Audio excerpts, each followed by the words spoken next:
예, 손 대표님 말씀 있으셨지만 경제 상황이 심상치 않게 돌아갑니다.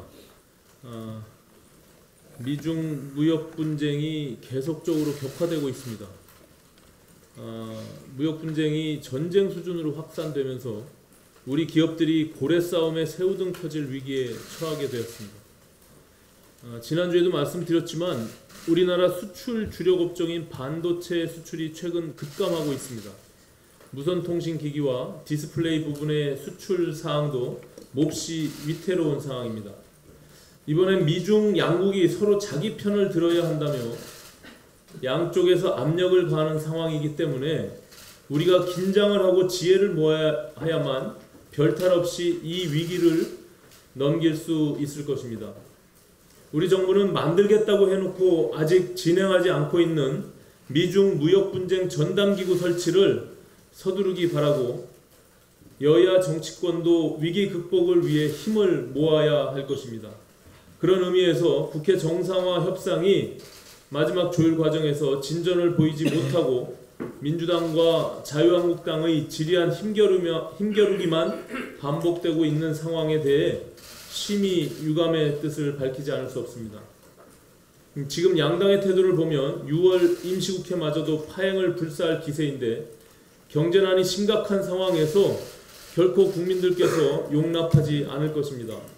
오늘 중에라도 협상을 타결짓고 임시국회 의사 일정에 합의할 수 있도록 협조해 줄 것을 양당에 다시 한번 촉구하는 바입니다. 지난 7일 윤종원 청와대 경제수석의 경제 상황 인식 속에서 대책을 마련해야 할 것입니다. 지난달 5월 9일 문재인 대통령이 경제가 성공으로 가고 있다며 경제 낙관론을 펼친 지 한 달 만에 청와대가 올해 경제 전망치에 대한 입장을 변경한 것입니다.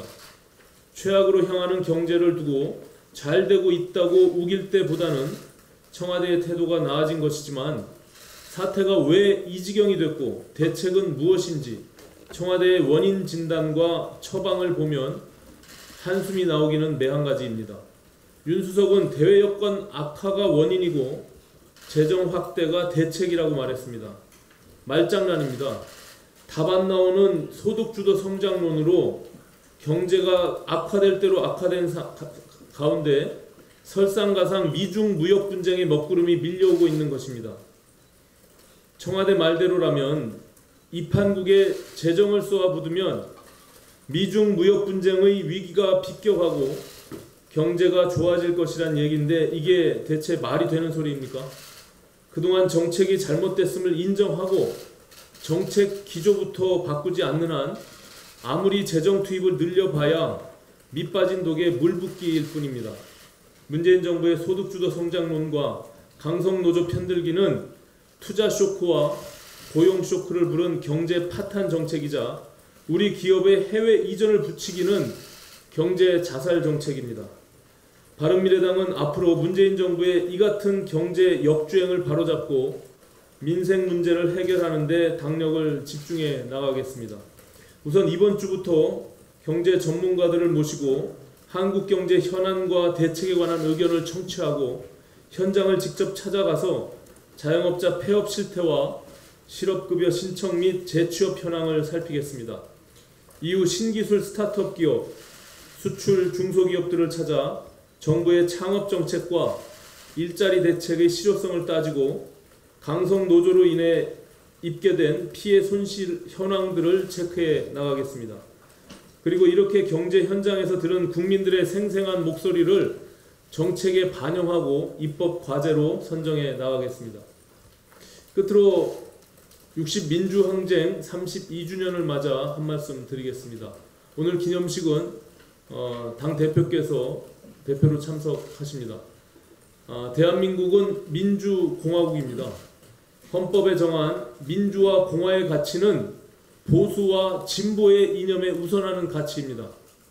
보수와 진보 모두 이 보편적 가치를 수용하고 민주주의의 틀 속에서 경쟁하고 협력하는 대화와 상생의 정치를 정착시키는 것이 60 민주항쟁의 정신을 온전히 계승하는 길이라고 믿습니다. 서로가 서로를 향해 독재자의 후예라고 공격하고 빨갱이라며 색깔론으로 덧칠하는 대립과 분열의 막말 정치는 민주주의를 위태롭게 합니다. 바른미래당은 차이를 인정하고 상대방을 존중하는 성숙한 민주주의와 바른 정치를 실천해 나가겠습니다. 감사합니다.